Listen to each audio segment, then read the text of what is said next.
Now I'd like to turn to one of my heroes, Paul Thomson, who came up with this quick tips idea. And because he came up with it, we asked him to do it for us. And he said he would. So Paul, welcome to the show. Thanks, Jim. And tonight, I hope it will be a quick tip. Dylan, can I have the first slide up, please? You got it. Coming right up. Okay, what you're looking at is a coupler gauge or height gauge, KDHO.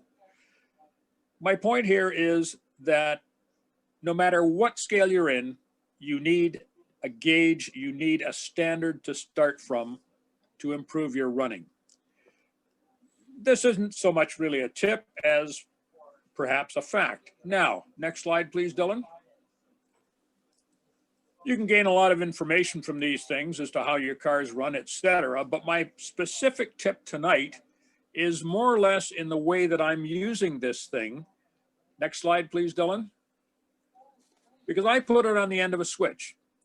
I find that running in Fremo, I had most of my problems occurred around switches, especially with couplers, especially with KDs with that little wee wire hanging down.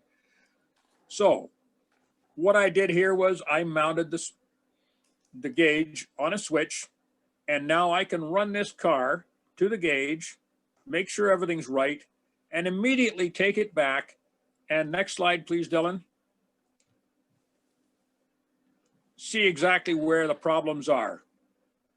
Very often you'll find that if a coupler moves up and down, it'll snag in a switch.